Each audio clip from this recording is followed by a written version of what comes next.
Bom dia, boa tarde, boa noite, sejam bem-vindos a mais um vídeo aqui no canal.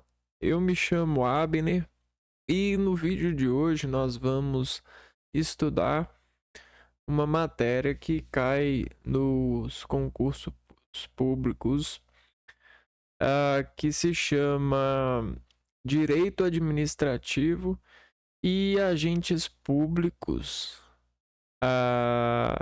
Direitos administrativos, agentes públicos e Lei 8.112 de 1990. Então, nós vamos estudar esse tema aqui utilizando questões. Aqui. Achei 43 questões na minha busca. Nós vamos fazê-las. Nos termos da Lei 8.112 de 1990, ao servidor público opor resistência justificada ao andamento de documento e processo ou execução de serviço. Levar as irregularidades de que tiver ciência em razão do cargo ao conhecimento da autoridade superior, ausentar-se do serviço durante o expediente, mesmo quando houver autorização do chefe imediato, retirar sem prévia anuência de autoridade competente qualquer documento ou objeto da repartição. Opor resistência justificada ao andamento. Acho que é a letra B. Não. Essa questão eu não entendi.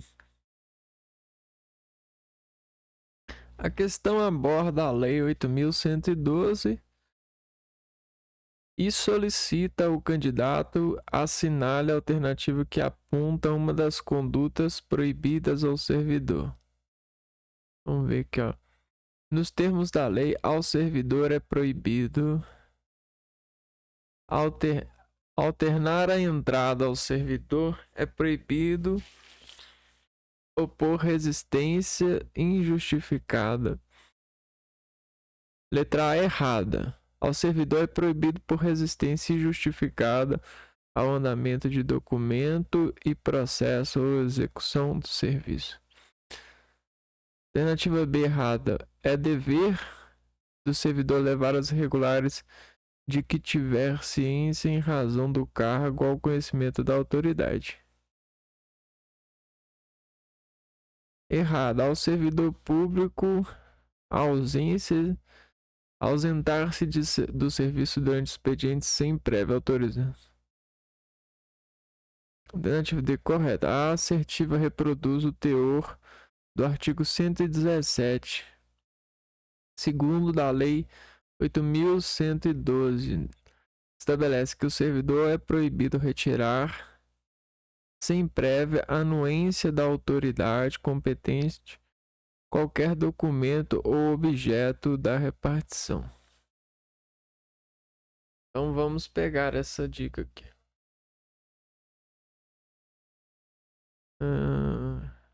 Servidor é proibido. Ao servidor é proibido retirar sem prévia anuência da autoridade competente.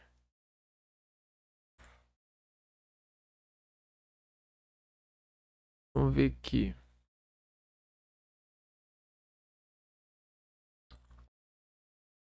O que isso quer dizer?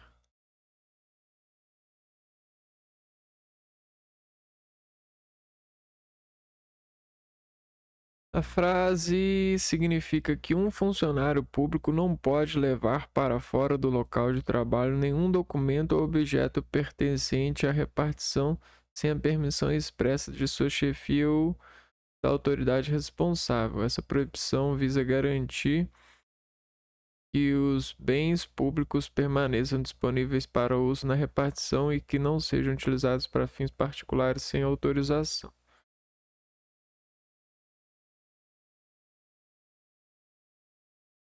Então, aqui. Legal. Primeira questão. Segunda questão. Com relação às penalidades disciplinares previstas na lei, assinale a alternativa correta, na Lei 8.112. A relação às penalidades disciplinares previstas. Vamos ver.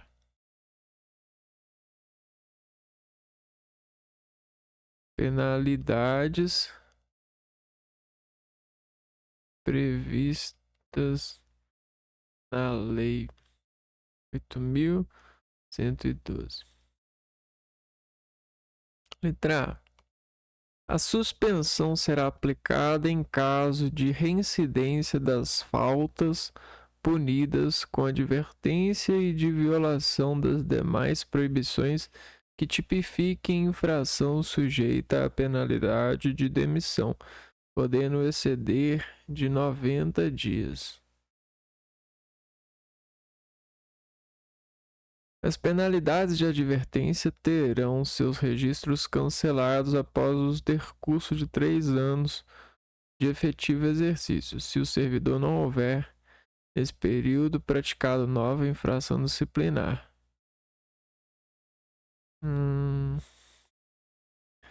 Será punido com suspensão de até 45 dias o servidor que injustificadamente recusar-se a ser submetido à inspeção médica determinada pela autoridade competente, cessando os efeitos de penalidade uma vez cumprida a determinação.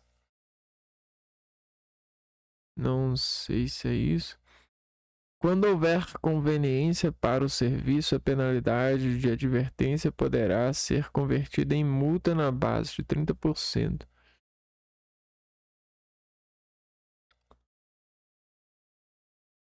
Com advertência e de violação das demais proibições. Eu acho que a letra B está certa. É, letra B. Penalidades, advertências serão... Não houver nesse período. Tá, beleza. Essa.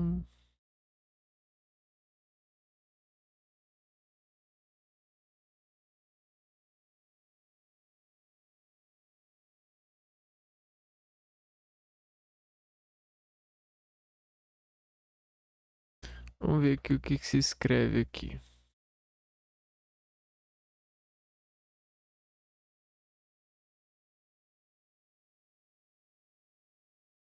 Ó, o artigo...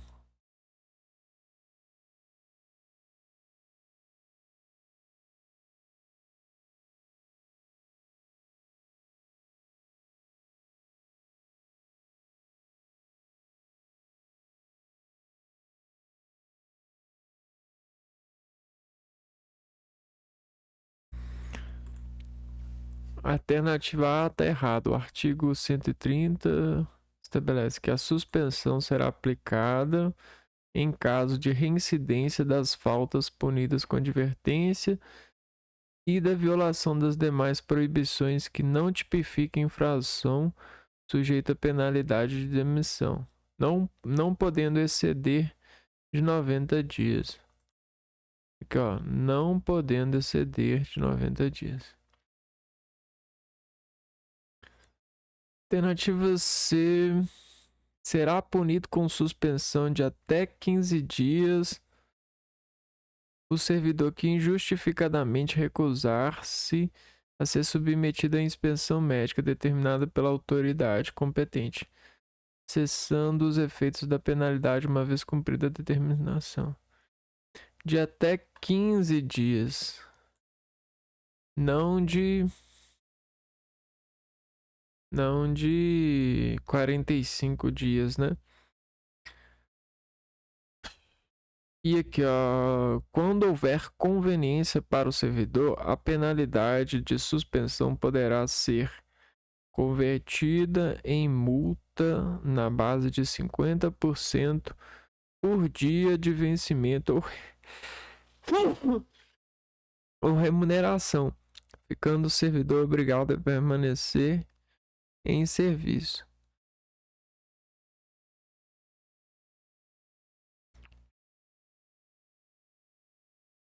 Vamos ver aqui.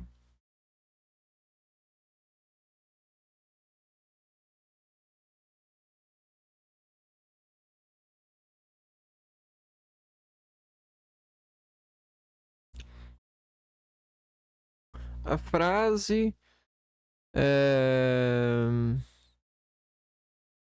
significa que uma penalidade de suspensão, que normalmente implica em afastamento do serviço, pode ser substituída por uma multa diária equivalente a 50% do salário ou remuneração do servidor. Neste caso, o servidor continua trabalhando, mas tem parte dos seus vencimentos descontados.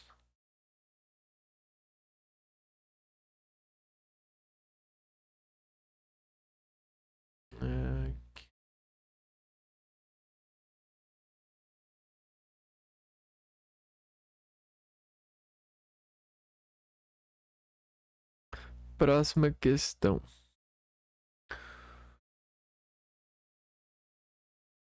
A Lei número 8.112, de 11 de novembro de 1990, estabelece no artigo 143 que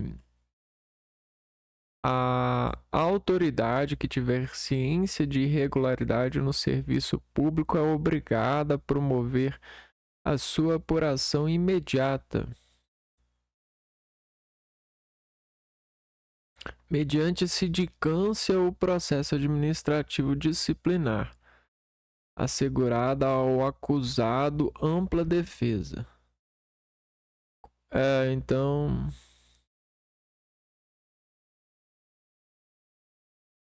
irregularidade no servidor é obrigado a promover sua apuração imediata.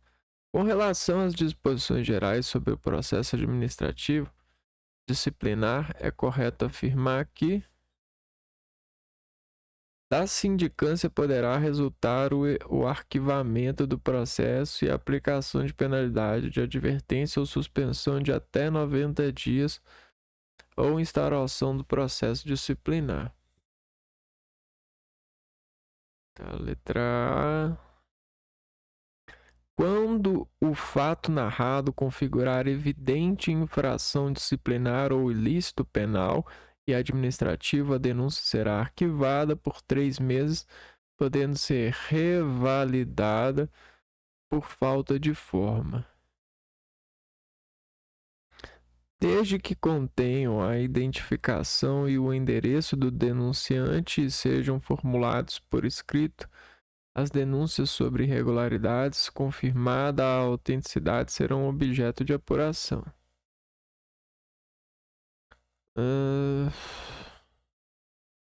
Sempre que o ilícito praticado pelo servidor ensejar a imposição de penalidade de suspensão por mais de 10 dias de demissão, cassação de aposentadoria ou disponibilidade, é sugerida a instauração de processo disciplinar.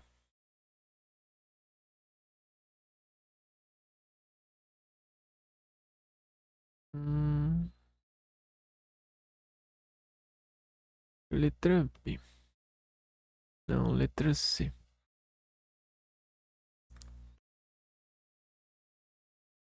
Desde que contenham a identificação e o endereço do denunciante e sejam formulados por escrito, as denúncias sobre irregularidades confirmada a autenticidade serão objeto de apuração.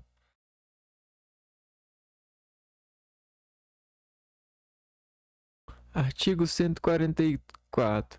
As denúncias sobre irregularidades serão objeto de apuração desde que contenham identificação e endereço do denunciante e sejam formulados por escrito confirmada a autenticidade. Parágrafo único.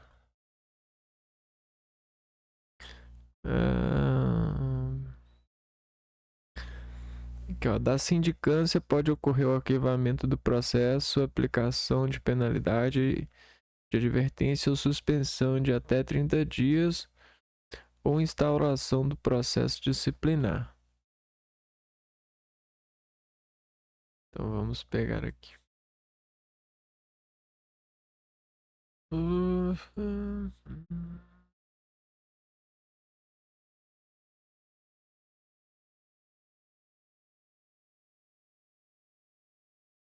Incorreta. Vamos lá. Suspensão. Pode ocorrer.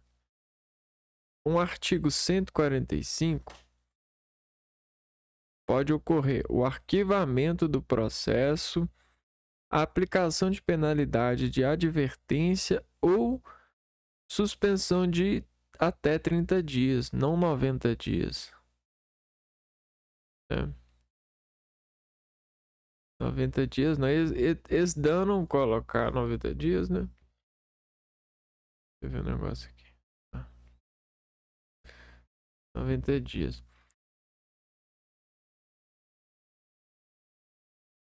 Ó, base do artigo 144. Parágrafo único da Lei 8.112.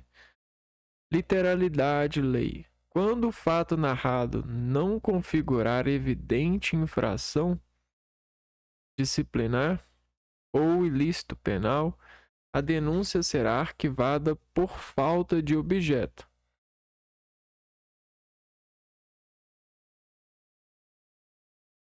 Vamos ver o que estava dizendo aqui.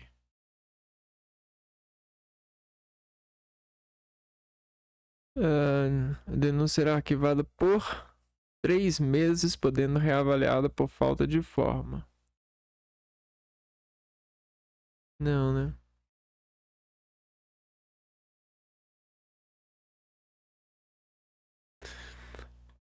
Letra C, correta. De acordo com o artigo, denúncias sobre irregularidades serão objeto de apuração, contanto que contenham a identificação e o endereço do denunciante e sejam formulados por escrito, confirmada a autenticidade. Perfeito. Vamos para a próxima questão. Quanto às regras a que se sujeita o servidor público nomeado para o cargo de provimento efetivo durante o estágio probatório, considerando as disposições da lei, assinale a alternativa correta. O estágio probatório ficará suspenso durante as licenças e o afastamento. A gente está falando de estágio probatório, né?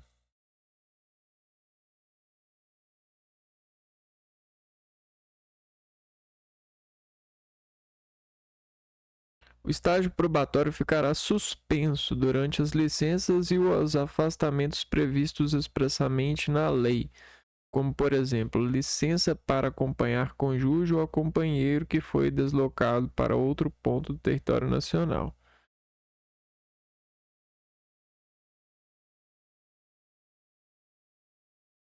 Regras.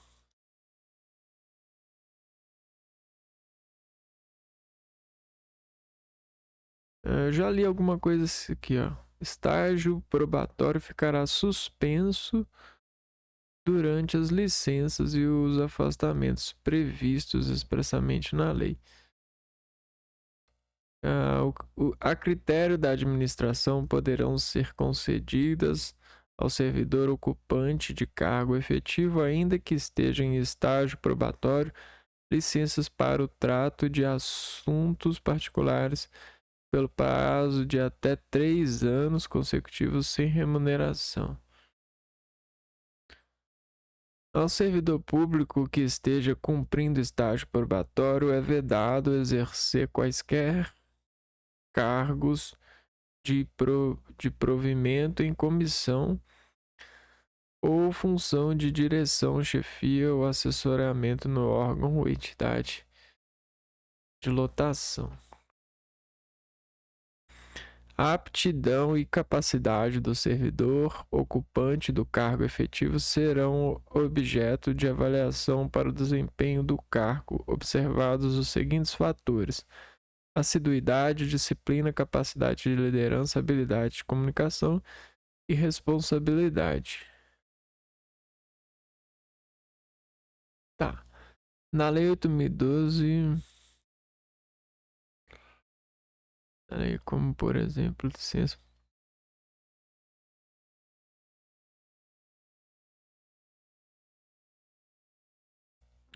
Essa servidor público esteja cumprindo estágio pronto.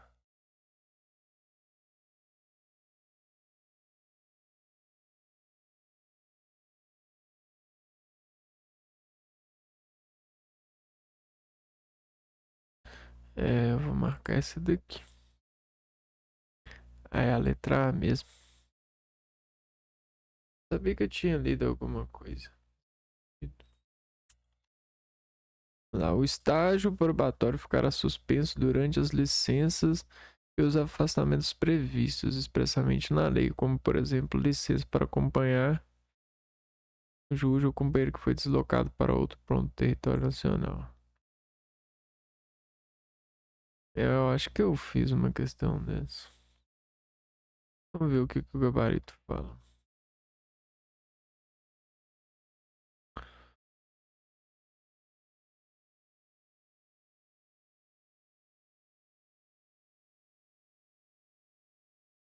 Uhum.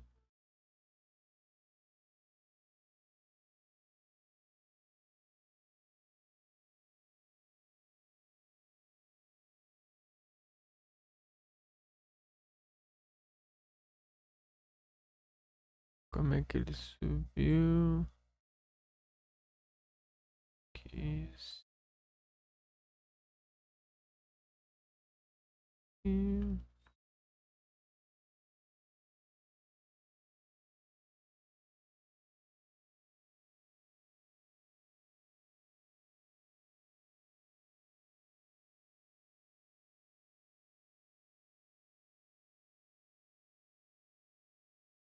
É mais fácil fazer isso aqui, né? Aqui.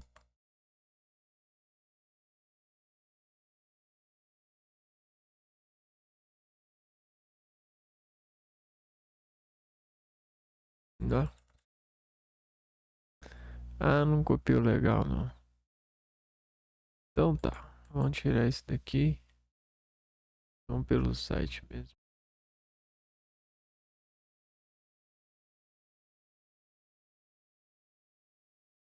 Uhum. Ó.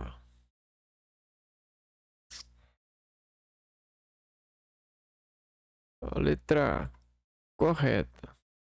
Com base no artigo. O estágio probatório. No artigo 20. O estágio probatório fica suspenso durante licenças e os afastamentos dispostos nos artigos 83, 84, parágrafo 1, 86 e 96, igualmente na hipótese de participação em curso de formação, e serão retomados quando cessar o impedimento. Olha que top, hein?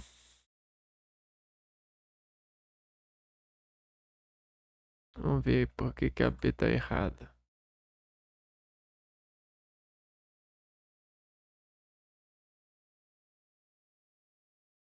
B. De acordo com o artigo 91, a administração poderá ser concedida ao servidor ocupante de cargo efetivo, contanto que não esteja em estágio probatório, licenças para o trato de assuntos particulares pelo prazo de até 3 anos consecutivos sem remuneração.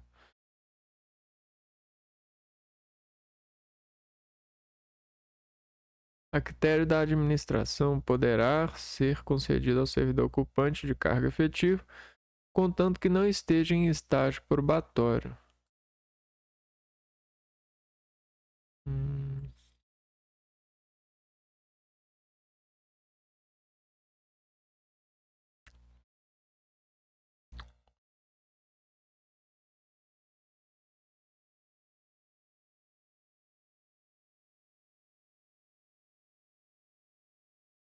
Com base no artigo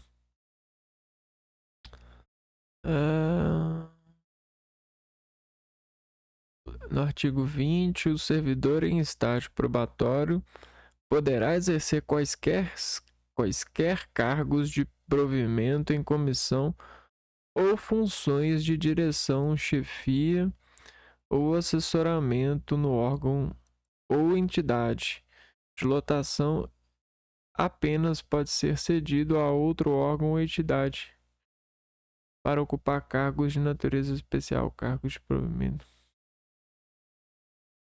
Peraí.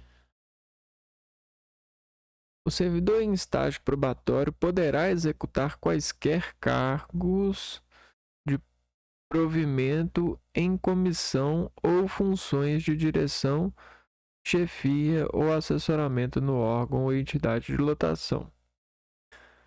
E apenas pode ser cedido a outro órgão ou entidade para ocupar cargos de natureza especial, cargos de provimento, comissão do grupo, direção e assessoramentos superiores das de nível 6, 5 e 4. Aqui.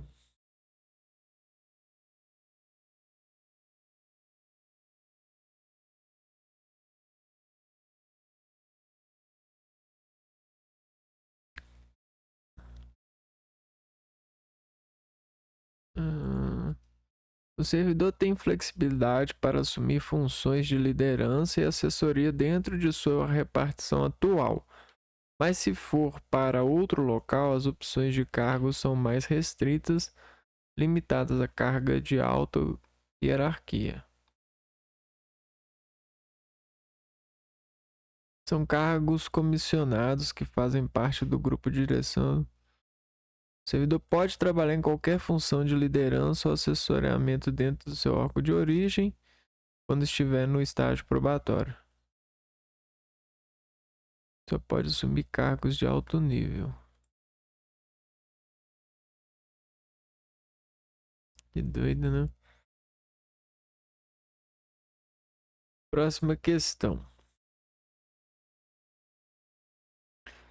Os servidores estatais, também chamados de agentes administrativos, têm vínculo com o Estado no exercício da função administrativa. Esses servidores normalmente têm sua definição por critério de exclusão, compreendendo todos aqueles que possuem vínculo com a administração pública e que exercem função pública, não ostentando qualidade de agentes políticos ou particulares em colaboração com o ente público. Em relação aos servidores estatais, é correto afirmar que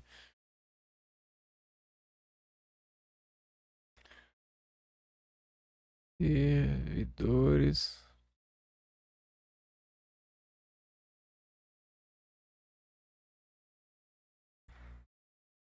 é facultada a aplicação de contratação de empregados sobre o regime da CLT para prestação de serviços na administração pública, conforme a discricionariedade do gestor do órgão. Os servidores estatuários têm vínculo temporário com a administração de natureza profissional, sem prazo determinado para a execução de atividades transitórias de interesse do Estado. Os servidores estatuários têm vínculo de natureza legal e todos os seus direitos e obrigações discorrem diretamente da lei.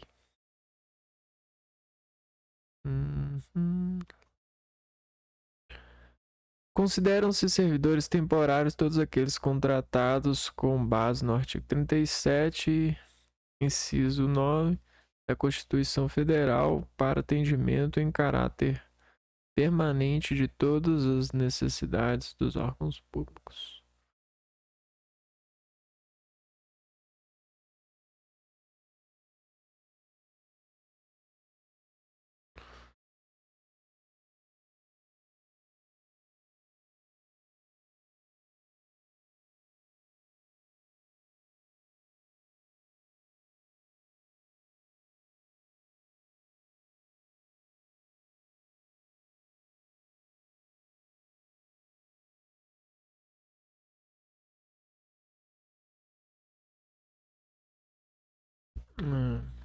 Vamos ver aqui.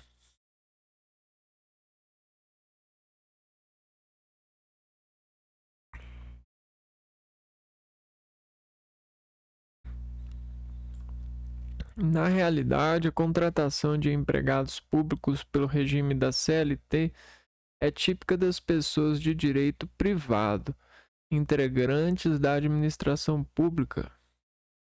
Vale dizer, empresas públicas, sociedades de economia mista e fundações públicas de direito privado. Em relação às pessoas de direito público, isso é, entes federados, autarquias e fundações de direito público, aplica-se o regime estatuário de índole legal. Portanto, não é verdade que o gestor público tenha discricionariedade para a contratação de empregados. Sob o regime da CLT, a fim de realizarem a prestação de serviço na administração pública. Não é verdade que o gestor público tenha discricionariedade para a contratação de empregados, né? Até porque o dinheiro lá é público, né? A rigor, servidores estatuários possuem vínculo definitivo com a administração. Vínculo definitivo. E não temporário, tal como foi colocado equivocadamente. A própria possibilidade de aquisição de estabilidade no serviço público, que é, em regra, atribuída aos servidores estatuários efetivos, revela a natureza permanente do vínculo estabelecido. Então é isso que a gente está procurando, né? Nós estamos procurando sermos servidores estatuários. De fato, os servidores estatuários são assim denominados porque seu regime jurídico encontra definição em uma dada lei chamada de estatuto. É nela que encontram fixados os direitos, deveres, vantagens, prerrogativas, etc., cabíveis a uma determinada categoria de servidores estatuários. Cada ente da federação, em regra, possui sua própria lei disciplinando tal matéria. Apenas para dar alguns exemplos no plano federal, trata-se da Lei 8.112 no estado do Rio de Janeiro, cuida-se do Decreto-Lei 220, no estado de São Paulo, trata da Lei 10.261, na Bahia, o estatuto local vem a ser Lei 6.677 e assim por diante. Vamos ver aqui. Os servidores estatuários têm vínculo de natureza legal e todos os seus direitos e obrigações decorrem diretamente da lei do estatuto. Por fim, claramente incorreta esta opção ao afirmar que os servidores temporários seriam contratados em caráter permanente, o que se mostra contraditório sobre todas as luzes. Na verdade, trata-se de servidores contratados por prazo determinado para dar atendimento a necessidades transitórias de excepcional interesse público, consoante artigo 37,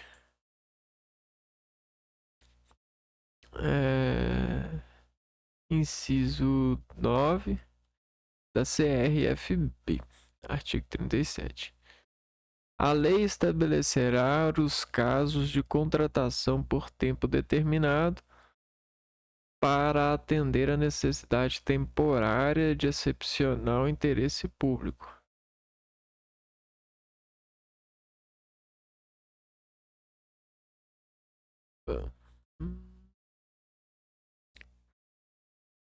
Então é isso. Aqui a gente ficou sabendo um pouco mais sobre a lei 8.112 e alguns direitos administrativos para nos preparar para responder as questões que vão cair na nossa prova. No próximo vídeo a gente volta com resolvendo mais questões desse tema. Então é isso, um abraço para vocês e fui!